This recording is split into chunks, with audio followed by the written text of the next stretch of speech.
Hello, welcome back. Welcome back. I'm John, an old YouTuber. It's very hot again today. It's very hot today again. It's like 31 or 32 degrees. I got my first old computers last night, but it's too hot to almost looking a little bit. But Dennis' video is old Intel Core i5, the first generation i5 650 LGA 1156, and I can upgrade to i7 800 something. I think it have a PCI Express 2.0 graphic card, but I think it's a Radeon. But I could change the graphic card. I'm not like the Radeon graphic card. I have to change all graphic card. I will change to Nvidia, GeForce Nvidia.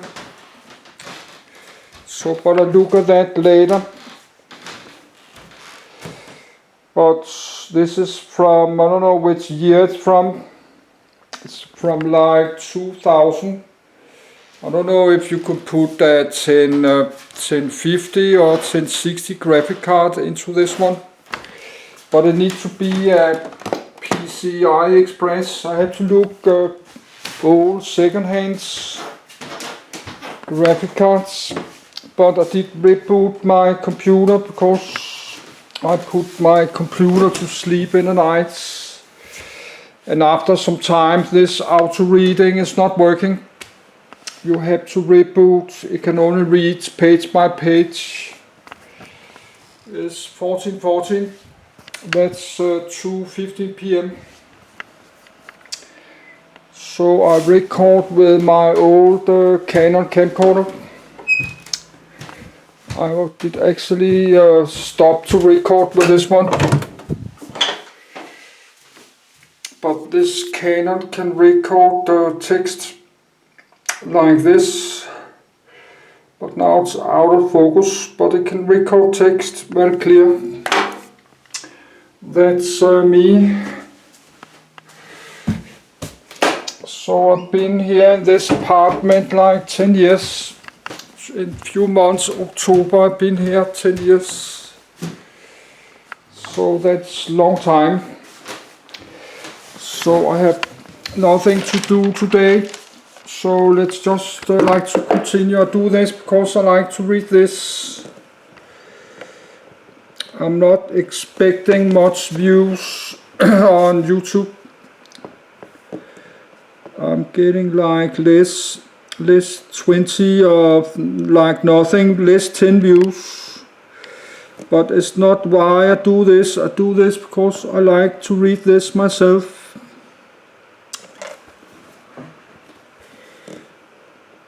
I like to know something about this.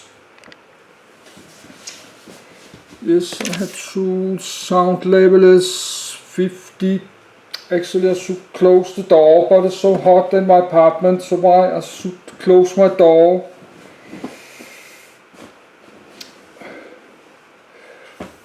But I should maybe do that. I think I'll do that. I'll close my door.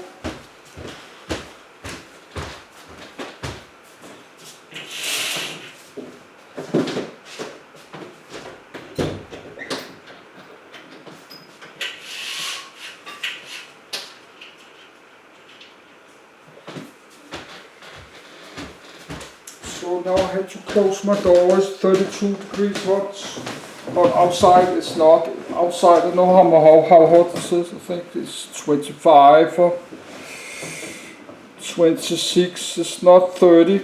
It's only inside my apartment. I could drive some American Truck Simulator later. Yes, I need. I'm trying to have some pillows falling down. I need some time to do my body ready. These pillows trolls me. They fall down. They have to, because I'm 100 kilos. They have to sit. The pillows have to sit some way. so I can lay down. It will not do it now. That's super annoying. No, because I'm not going to lay down. I have to look. I need to lay down so I can read it myself. I read it the same time. Same time the computer's reading. I'm reading the text. Yes. Activate the voice. Read to end of document. Now it should work. CPU cache. A CPU cache is a hardware cache used by the Central Processing Unit, CPU, of a computer to reduce the average cost, time or energy, to access data from the main memory. 1. A cache is a smaller, faster memory located closer to a processor core, which stores copies of the data from frequently used main memory locations. Most CPUs have a hierarchy of multiple cache levels, L1, L2, often L3, and rarely even L4, with different instruction-specific and data-specific caches at level 1. The cache memory is typically implemented with static random access memory, SRAM, in modern CPUs, by far the largest part of the reach area, but SRAM not always used for all levels, of I or D cache, or even any level, sometimes some latter or all levels implemented with EDIM. Other types of caches exist that are not counted towards the cache size of the most important caches mentioned above, such as the translation look-aside buffer, TLB, which is part of the Memory Management Unit, MMU, which most CPUs have. Contents. Overview. History cache entries. Policies. Replacement policies. Write policies. Cache performance. CPU stalls. Associative direct mapped cache.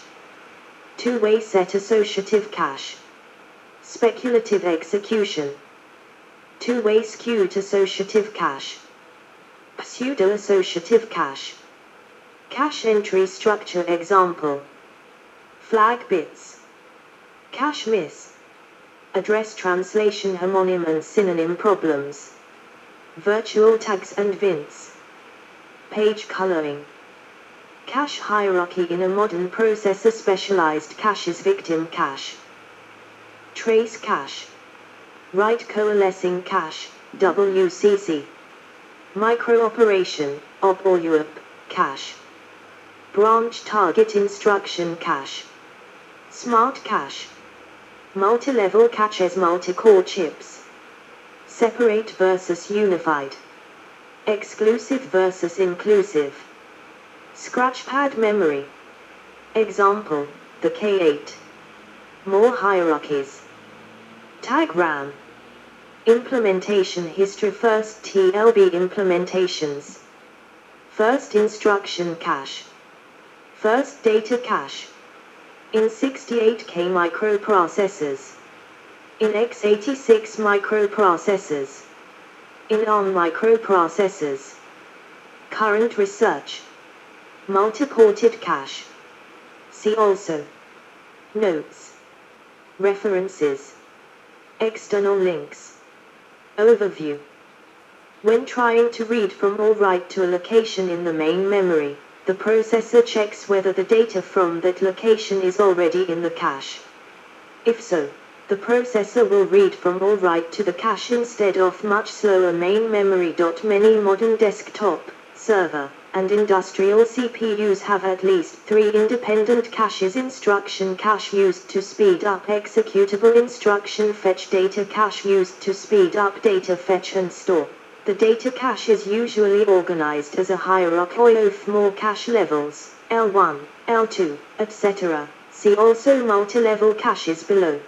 Translation look-aside buffer, TLB, used to speed up virtual to physical address.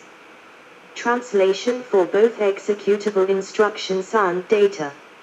A single TLB can be provided for access to both instructions and data, or a separate instruction TLB, ITLB, and data TLB. DTLB, can be provided. However, the TLB cache is part of the Memory Management Unit, MMU, and not directly related to the CPU caches. History. Motherboard of a NECT Cube computer, 1990. At the lower edge of the image left from the middle there is the CPU Motorola 68040 operated at 25 MHz with two Spirit Level 1 caches of 4 KB each on the chip, one for the instructions and one for data. The board has no external L2 cache. Early examples of CPU caches include the Atlas II, and the IBM System /360 Model 85-3 in the 1960s. The first CPUs that used a cache had only one level of cache. Unlike later level 1 cache, it was not split into L1D for data and L1I for instructions. Split L1 cache started in 1976 with the IBM 801 CPU, 5, became mainstream in the late 1980s, and in 1997 entered the embedded CPU market with the ARM V510. In 2015, even SoC split the L1 cache. They also have L2 caches and, for larger processors, L3 caches as well. The L2 cache is usually not split and acts as a common repository for the already split L1 cache. Every core of a multi-core processor has a dedicated L1 cache and is usually not shared between the cores. The L2 cache, and high-level caches, may be shared between the cores. L4 cache is currently uncommon, and is generally on a form of dynamic random access memory, DRAM, rather than on static random access memory, SRAM, on a separate die or chip. Exceptionally, the form EDIM is used for all levels of cache, down to L1. That was also the case historically with L1, while bigger chips have a load integration of it and generally all cache levels, with the possible exception of the last level. Each extra level of cache tends to be bigger and optimized differently. Caches, like for RAM historically, have generally been sized in powers of 2, 4, 8, 16 etc. KB, when up to MIP sizes, i.e. for larger non-L1, very early on the pattern broke down, to allow for larger caches without being forced into the doubling in size paradigm, with for example Intel Core 2 Duo with 3 MB L2 cache in April 2008. Much later, however, for L1 sizes, that still only count in small number of KB. However, IBM ZEC12 from 2012 is an exception, to gain unusually large 96 KB L1 data cache for its time, and for example the IBM Z13 having a 96 KB L1 instruction cache, and 128 KB L1 data cache, 6, and Intel Ice Lake-based processors from 2018. Having 48 KB L1 data cache and 48 KB L1 instruction cache. In 2020, some Intel Atomic bus, with up to 24 cores, have multiple of 4.5 MB and 15 MB cache sizes. 7, 8 cache entries. Data is transferred between memory and cache in blocks of fixed size, called cache lines or cache blocks. When a cache line is copied from memory into the cache, a cache entry is created. The cache entry will include the copied data as well as the requested memory location, called a tag. When the processor needs to read or write a location in memory, it first checks for a corresponding entry in the cache. The cache checks for the contents of the requested memory location in any cache lines that might contain that address. If the processor finds that the memory location is in the cache, a cache hit has occurred. However, if the processor does not find the memory location in the cache, a cache miss has occurred. In the case of a cache hit, the processor immediately reads or writes the data in the cache line. For a cache miss, the cache allocates a new entry and copies data from main memory. then the request is fulfilled from the contents of the cache. Policies. Replacement policies. To make room for the new entry on a cache miss, the cache may have to evict one of the existing entries. The heuristic it uses to choose the entry to evict is called the replacement policy. The fundamental problem with any replacement policy is that it must predict which existing cache entry is least likely to be used in the future. Predicting the future is difficult, so there is no perfect method to choose among the variety of replacement policies available. One popular replacement policy, least recently used, LRU, replaces the least recently accessed entry. Marking some memory ranges as non-cacheable can improve performance, by avoiding caching off memory regions that are rarely re-accessed. This avoids the overhead of loading something into the cache without having any reuse. Cache entries may also be disabled or locked depending on the context. Write policies. If data is written to the cache, at some point it must also be written to main memory. The timing of this write is known as the write policy. In a write-through cache, every write to the cache causes a write to main memory. Alternatively, in a write-back or copy-back cache, writes are not immediately mirrored to the main memory, and the cache instead tracks which locations have been written over, marking them as dirty.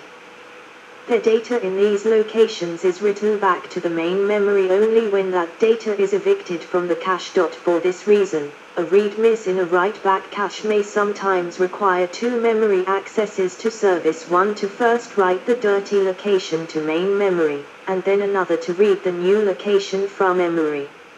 Also, a write to a main memory location that is not yet mapped in a write-back cache may evict an already dirty location, thereby freeing that cache space for the new memory location. There are intermediate policies as well. The cache may be write-through, but the writes may be held in a store data queue temporarily, usually so multiple stores can be processed together, which can reduce bus turnarounds and improve bus utilization. Cached data from the main memory may be changed by other entities, for example, peripherals using direct memory access, DMA, or another core in a multi-core processor, in which case the copy in the cache may become out of date or stale. Alternatively, when a CPU in a multiprocessor system updates data in the cache, copies of data in caches associated with other CPUs become stale. Communication protocols between the cache managers that keep the data consistent are known as cache coherence protocols. Cache performance. Cache performance measurement has become important in recent times, where the speed gap between the memory performance and the processor performance is increasing exponentially. The cache was introduced to reduce this speed gap. Thus, knowing how well the cache is able to bridge the gap in the speed of processor and memory becomes important, especially in high-performance systems. The cache hit rate and cache miss rate play an important role in determining this performance. To improve the cache performance, reducing the miss rate becomes one of the necessary steps among other steps. Decreasing the access time to the cache also gives a boost to its performance. CPU stalls.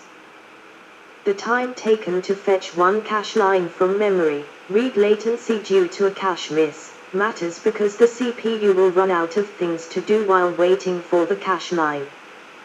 When a CPU reaches this state, it is called a stall.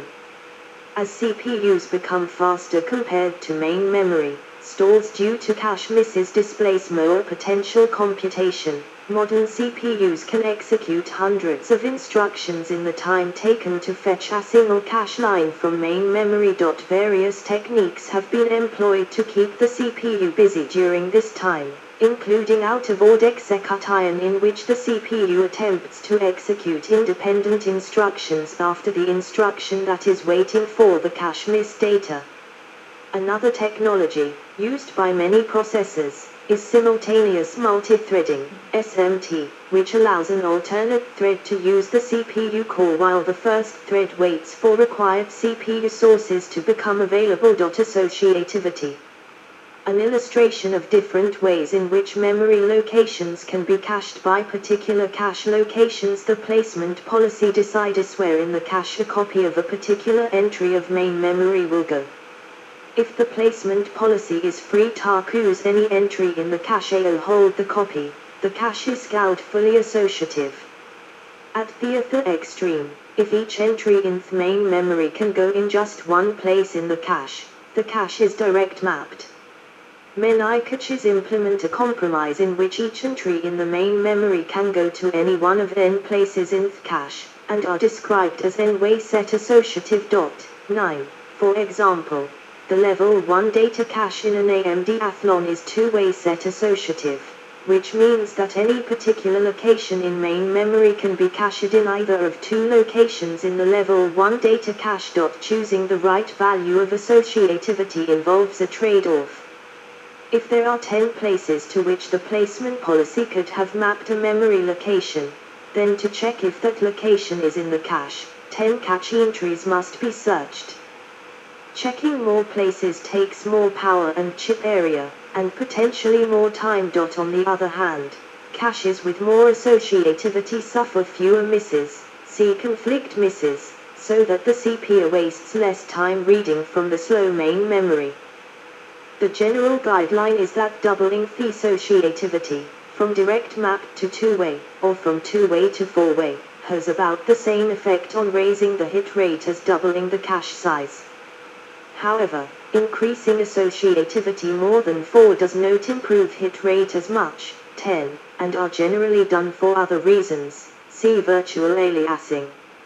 Some CPUs can dynamically reduce the associativity of their caches in low power states, which acts as a power saving measure.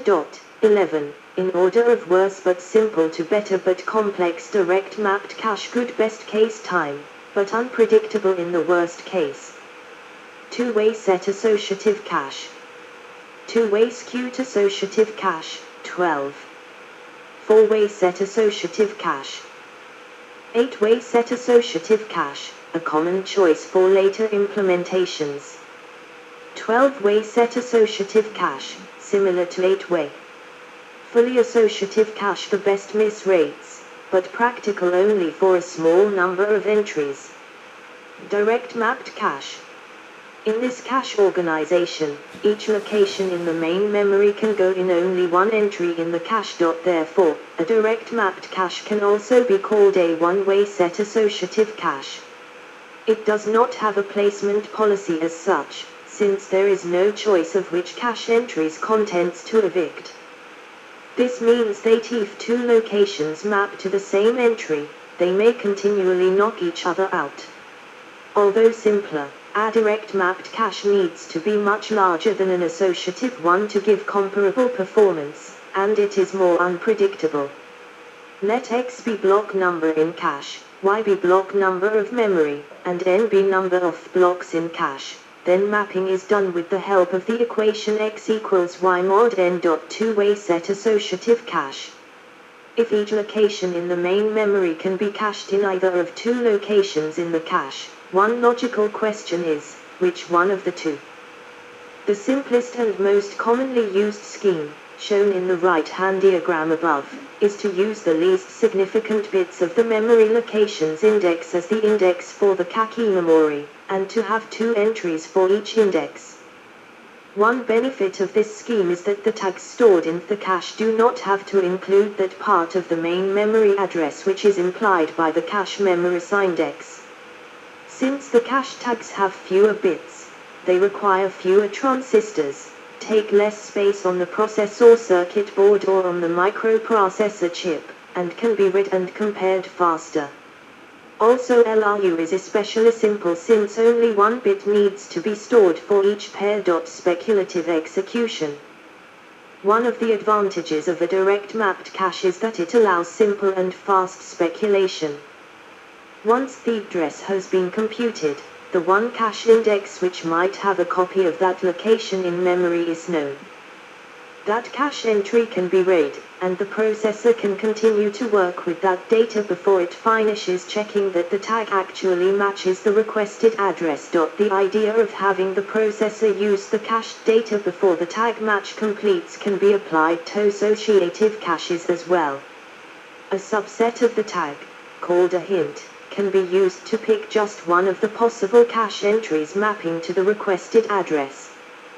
The entry selected by the hint can then be used in parallel with checking the full tag. The hint technique works best when used in the context of address translation, as explained below. Two-way skewed associative cache. Other schemes have been suggested, such as the skewed cache, 12, where the index for ways